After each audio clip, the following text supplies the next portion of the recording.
சாஸ்தாவும் யாருங்க, ஐயனாரும் யாருங்க, ஐயப்பனும் யாருங்க. நான் இப்போ நாகை மாவட்டம் வேதாரண்யம் பக்கத்துல இருக்கிற காடந்தேத்தி பகுதிக்கு வந்திருக்கேன். இங்க 17ஆம் நூற்றாண்டுல உருவான ஒரு ஐயனார் கோயில் இருக்கு. நம்மோட பிரச்சனைகளை இங்க மனுவா எழுதி வச்சா அது 7 வாரத்துக்குள்ள சரியாயிடும்னு ஒரு நம்பிக்கை இங்க இருக்கு. முன்னாடி எல்லாம் ஓலைச்சுவடியில மனு எழுதி போட்டிருக்காங்க. அந்த காலத்துல இருந்தே இங்க அப்படி ஒரு வினோதமான நம்பிக்கை இருந்துகிட்டு இருக்கு. சிவா ஆத்மஜன் இந்த கோயில் சிவாச்சாரியார். இவரோட பேரு வித்தியாசமா இருந்தது. சிவனோட அன்பு பிள்ளை அப்படிங்கறதுதான் தன் பேரோட விளக்கம்னு சொன்னாரு. இந்த கோயில பத்தின விளக்கங்களை நான் அவர்கிட்ட கேட்டேன். இந்த கோயில இருக்கிற ஐயனார் தான் சாஸ்தா. இவர் தான் கேரளாவில இருக்கிற ஐயப்பன்னும் எனக்கு புது விளக்கம் சொன்னாரு. ஐயனாரப்பன் தான் சுருங்கி ஐயப்பன் ஆயிட்டதா இவர் சொல்றாரு. ஐயனாருக்கு துணையா இங்க நிறைய பரிகார தெய்வங்கள் இருக்கு. அது பத்தி எல்லாம் எனக்கு விளக்குனாரு சிவா ஆத்மஜன். இந்த கோயிலுக்கும் லாட சன்னாசிக்கும் ஒரு முக்கியமான தொடர்பு இருக்கு. கொல்லிமலை எபிசோட்ல தான் லாட சன்னாசி பத்தி முதன்முறையா சில தகவல்கள் நம்மோட 3வது கண் நிகழ்ச்சியில வெளியாச்சு. இப்போ இங்கேயும் லாட சன்னாசி முனிவர் இருந்திருக்காரு அப்படிங்கிற தகவல் எனக்கு ஆச்சரியத்தை ஏற்படுத்துச்சு. இங்க இந்த ஐயனார் கோயில் வரவே லாட சன்னாசி முனிவர் தான் காரணமா இருந்திருக்காரு. காடன் அப்படிங்கிற ஒரு அரக்கன் அழிக்க நடந்த ஒரு சம்பவமே இந்த கோயில் உருவாக காரணமாயிருக்கு. முன்னொரு காலத்துல காடன்கிற அசுரன் வந்து மக்களுக்கு எல்லாம் ரொம்ப இம்சைகள் கொடுத்து கொடுக்கப்பட்டு இருந்தான். அவனுடைய இம்சை தாங்கக்கூடிய மக்கள் அவதிப்பட்டு இருக்கும்போது மலையாள தேசத்துல இருந்து லாட சன்னியாசி அப்படிங்கிற லாட முனிவர்ங்கிற ஒருத்தர் தேசாந்திரம் வந்துட்டு இருக்கார். அவர்கிட்ட மக்கள் எல்லாம் முறையிடுறாங்க, காடங்கிற அசுரன் எங்களை நீங்க காப்பாற்றணும் அப்படின்னு. அந்த லாட சுவாமி வந்து ஐனாருடைய பரம பக்தன். ஐனாரை வந்து மனசுல நினைச்சாருனாலே ஐனார் காட்சி கொடுப்பாரு. அவருக்கு அவ்வளவு பக்தி. ஐனாரை வேண்டார். வேண்டும் போது ஐனார் என்னப்பா எதுக்குப்பா என்ன கூப்பிட்டு அப்படின்னு கேட்கிறார். இந்த காடங்க அசுரனை நீங்க தான் அழிச்சு மக்களை காப்பாற்றணும் அப்படின்னு வேண்டிக்கிறார் லாட சுவாமி. உடனே மக்களுக்காக ஐயனார் வந்து காடங்கிற அசுரனோட சண்டை போடுறாரு. சண்டை போட்டு தன்னோட சாட்டையில தூக்கி விட்டறியும் போது இந்த ஸ்தலத்துல வந்து அவன் விழுந்துடுறான். ஆதிபாஸ்கர் கஷேத்திரம் ஏகச்சத்திரியபுரம் தான் இந்த ஊருக்கு பேரு. இந்த ஸ்தலத்துல வந்து அந்த காடங்குற அசுரன் வந்து விழுந்தோடனே அவனோட துர்புத்தி மாதிரி நல்ல புத்தி வந்துடுது. அதான் காடன் திருத்தி அப்படிங்கிறது காடன் திருத்தி மாதிரி வந்தது. எப்பயுமே ஒரு அசுர சம்ஹாரம் முடிஞ்ச உடனே பக்தனுக்கு வந்து பகவான் வரம் கொடுப்பார். எல்லா சுவாமியும் வரம் கொடுப்பார். அதே மாதிரி லாட சுவாமிக்கு உனக்கு என்னப்பா வர வேணும்னு கேட்கும்போது இந்த ஸ்தலத்துல நீங்க எப்பவும் கல்யாண குலமா இருந்து பக்தனுக்கு எந்த பக்தர்கள் எந்த வேண்டுதல் வேண்டினாலும் நிறைவேற்றி கொடுக்கணும் அப்படின்னு வேண்டிக்கிறார், வரமா வேண்டிக்கிறார்.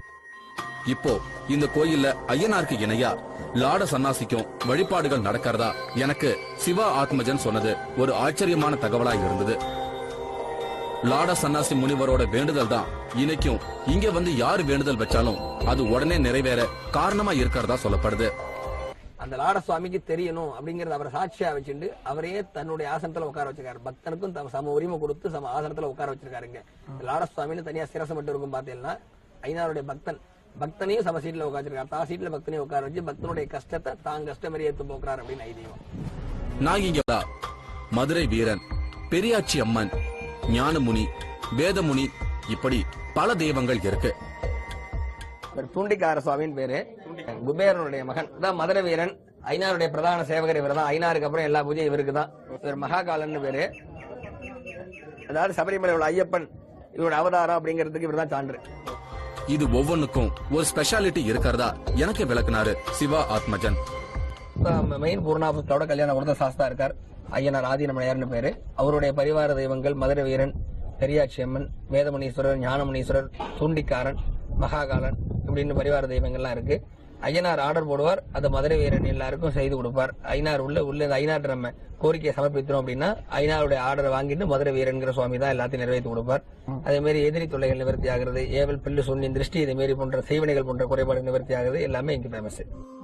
இங்க இருக்கிற பெரியாட்சி அம்மன் பெண்களோட பிரச்சனைகளை தீர்க்க உதவுறதா இவர் சொன்னது எனக்கு புது தகவலா இருந்தது. பெரியாட்சி அம்மன் இங்க ரொம்ப ஃபேமஸ். லேடிஸ் சம்பந்தமான பிரச்சனைகள், உதரப்போக்கு, மென்சஸ் டயத்துல உதரப்போக்கு வருது, பிரசவ காலத்துல வலி ஏற்படுறது, குறவு பிரசவம் இல்லாம நிறப்பிரசவம் நல்லபடியா பிரசவம் ஆகணும் அப்படின்னு அந்த லேடிஸ் சம்பந்தமான எந்த பிரச்சனையா இருந்தாலும் அந்த பெரியாட்சி அம்மனுக்கு வயத்துல மாவளுக்கு போட்டு களி கிண்டி வச்சு நைவேத்தியம் பண்ணோம் அப்படின்னா உடனே நிறைவேற்றி கொடுப்பார். இது எல்லாத்தையும் தாண்டி இந்த ஐயனார் கோயிலுக்கு ஒரு தனித்தன்மை இருக்கு. இங்க மத்த கோயில்கள் மாதிரி மூலவர் சிலைக்கு அடியில எந்திரங்கள் கிடையாது. அதுக்கு பதிலா இங்க இருக்கிற இன்னொரு சிலையே சக்தியூட்டும் எந்திரமா செயல்படுறதா எனக்கு இவர் சொன்ன தகவல் இதுவரைக்கும் நான் வேற எங்கேயுமே கேள்விப்படாததா இருந்தது. சாஸ்தாவை எடுத்து இங்க இருந்து இடத்துல இருந்து பின்னாடி கொண்டு பிரதிஷ்டை பண்ணணும் சொன்னோம் இல்லையா?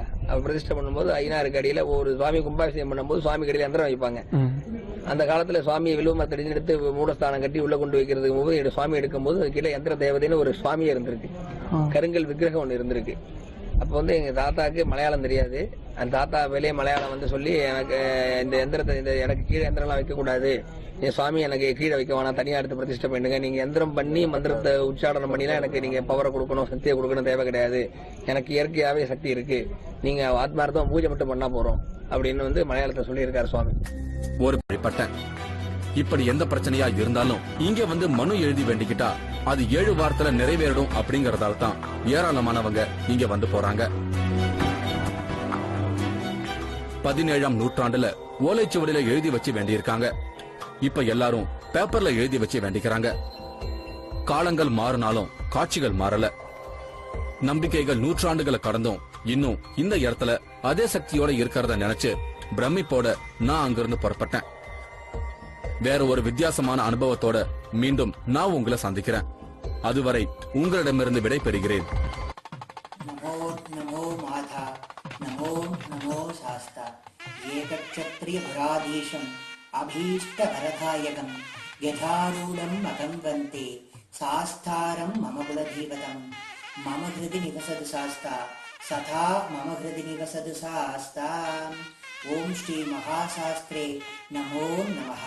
இந்த காடந்தேத்தி திருஸ்தலத்துல ஸ்ரீ பூர்ணாம்பிகா ஸ்ரீ புஷ்கலாம்பிகா சமேத நித்திய கல்யாண சுந்தர ஆதீனமலை ஐயனார் எனும் திருநாமத்தோட மகாசாஸ்தா திகழ்றார். கலியுகத்துல கண் கண்ட தெய்வமா பகவான் பக்தர்களுக்கு தன்னை நாடி வருபவர்களுக்கு அருள்பாலித்துக் கொண்டிருக்கிறார். வேண்டுவோர் வேண்டும் வண்ணம், நாடுவோர் நாடும் வண்ணம் அவர்கள் குறையை போக்கி வெகு விரைவில், அதனிலும் வெகு விரைவில் அவங்களுடைய இஷ்ட காமியார்த்தமான மன விருப்பங்களை நடத்தி தருகிறார் பகவான். மூர்த்தி, தீர்த்தம், ஸ்தலம் ஆகிய மூன்றையும் உள்ளடக்கிய ஸ்தலத்துல பகவானுடைய சாநித்தியம் அதிகமா இருக்கும் அப்படின்னு வேத சாஸ்திரம் சொல்லுது. அதே போல இம்மூன்றையும் உள்ளடக்கிய ஸ்தலமா இந்த ஸ்தலம் திகழ்கிறது. மூர்த்தி சுயம்பு விக்கிரகமா பகவான் வில்வமரத்தடியில பிரகதீஸ்வரரா சுயம்பு விக்கிரகமா பகவானே தோன்றியது. தீர்த்தம் சத்தியக தீர்த்தம், பிரம்ம தீர்த்தம், அரிச்சந்திர தீர்த்தம், கருட புஷ்கரணி தீர்த்தம் போன்ற பலவிதமான தீர்த்தங்களை கொண்ட ஸ்தலமா இந்த ஸ்தலம் திகழ்கிறது. அதுக்கப்புறம் இந்த ஸ்தலத்துடைய கீர்த்தி பார்த்தீங்க அப்படின்னா பல்வேறாலும் பூஜிக்கப்பட்ட நாயகனா இங்க பகவான் திகழ்கிறார். பகவான சத்தியபூர்ண மகரிஷி பூஜை பண்ணியிருக்கிறார், சத்தியகர் பூஜை பண்ணியிருக்கிறார், லாடமூர்த்தி பூஜை பண்ணியிருக்கிறார், பிரம்மர் பூஜை பண்ணியிருக்கிறார், அரிச்சந்திரன் பூஜை பண்ணியிருக்கிறார், ஆதிசேஷன் பூஜை பண்ணியிருக்கிறார், அகஸ்தியர் பூஜை பண்ணியிருக்கிறார், நாரதர் பூஜை பண்ணியிருக்கிறார், சுகபிரம் ரிஷி பூஜை பண்ணியிருக்கிறார், ஜெயந்தன் பூஜை பண்ணியிருக்கிறார், மந்தமூர்த்தி பூஜை பண்ணியிருக்கிறார், புதமூர்த்தி பூஜை பண்ணியிருக்கிறார், இந்திராதி அஷ்டதிக் பாலகர்களும் பூஜை பண்ணியிருக்கிறார், யமதர்மராஜா பகவான பூஜை பண்ணியிருக்கிறார். அதே போல காடாசுரோட கர்வத்தை போக்கி இங்க காடந்திருத்தி அப்படிங்கிற நாமகரத்தை கொண்ட இந்த ஸ்தலம் நாளடைவில் காடந்தேத்தின்னு மாறுது. அந்த காடாசுரனை பகவான பூஜை பண்ணியிருக்கிறார். வீரசேனராஜன் இங்கே பகவான பூஜை பண்ணியிருக்கிறார். அதே போல பக்த ஜேஷ்டர்களாலும் முனிதேஷ்டர்களாலும் தேவர்களாலும் பலராலும் பூஜிக்கப்பட்ட நாயகனா இங்க பகவான் இருக்கிறார். இந்த ஸ்தலத்துக்கு ஜாபேஸ்வரம், பிரம்மபுரம், ஏகக்ஷத்ரியபுரம், ஏகராஜபுரம், காடன் திருத்தி, காடன் தேத்தி அப்படிப்பட்ட பலவிதமான நாமங்களை உள்ளடக்கியதா திகழ்கிறது. இதுல முதன்மையானது ஜாபேஸ்வரம். ஜாபேஸ்வரம் அப்படின்னா மந்திரங்களுக்கு பவர் கொடுக்கக்கூடியது அப்படின்னு சொல்லுவாங்க. ஜாபேஸ்வரம் பகவான் சுயம்பு விக்கிரகமா இங்க தோன்றினோன்னு யந்திர மந்திர வேதங்களே ஐயாவை பூஜை பண்ணதா. எந்த ஒரு சாமியும் உயிர் கொடுக்கணும்னா யந்திர மந்திர தேவதையை உயிர் கொடுப்போம். ஆனா இந்த ஸ்தலத்துல பகவான் பிரகதீஸ்வரரா தோன்றின உடனேயே யந்திர மந்திர வேத தேவதைகள் பகவான் பாதத்தை பணிஞ்சு நின்றதா ஐதீகம். அந்த ஒரு காரணத்தினால இந்த ஸ்தலத்துல பூஜை பண்ணாலோ தியானம் பண்ணாலோ பகவானை துதித்தாலோ பகவானுக்குரிய பூஜைகளை செய்தாலோ யாகங்கள் செய்தாலோ அவை அனைத்துக்கும் பன்மடங்கு பல மடங்கு சாணத்தியம் கிடைக்கும். அவைகளுக்கு வெகு விரைவில் பலனும் கிட்டும்.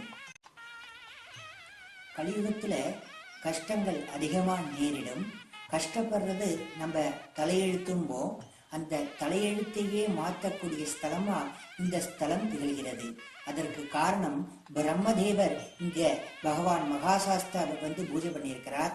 அதனால யார் ஒருவர் பகவானை அந்த யாக காலங்கள்ல அந்த பூஜை நேரங்கள்ல பகவானை தரிசனம் பண்றாங்களோ அந்த பூஜைகள்ல கலந்து கொள்கிறார்களோ அவங்க தலையெழுத்தையே மாற்றி அமைப்ப அவங்கள் வாழ்க்கையில் ஏற்படும் துன்பங்களை மாற்றி எழுதுவேன் என்று பிரம்மதேவர் சொல்கிறார். அப்பேற்பட்ட இந்த ஸ்தலத்துல ஒவ்வொரு தமிழ் மாதமும் பிரதி முதல் ஞாயிற்றுக்கிழமை அன்று மகாசாஸ்தா ஹோமம் நடைபெறுகிறது. அந்த யாக பூஜையில் யார் ஒருவர் கலந்து கொள்கிறார்களோ அவர்களுடைய குறைகள் வெகு விரைவில் விலகுகின்றன. அதனிலும் வெகு விரைவில் அவர்களுக்கு நன்மை கிடைக்கும். ஆதி சாஸ்தாவுக்கு நமஸ்காரம், அக்னி சாஸ்தாவுக்கு நமஸ்காரம், ஆகாய சாஸ்தாவுக்கு நமஸ்காரம், அகோர சாஸ்தாவுக்கு நமஸ்காரம், ஆரிய சாஸ்தாவுக்கு நமஸ்காரம், மகாராஜ சாஸ்தாவுக்கு நமஸ்காரம், மோகன சாஸ்தாவுக்கு நமஸ்காரம், யந்திர சாஸ்தாவுக்கு நமஸ்காரம், யாம சாஸ்தாவுக்கு நமஸ்காரம், யோக சாஸ்தாவுக்கு நமஸ்காரம், ராஜ சாஸ்தாவுக்கு நமஸ்காரம்,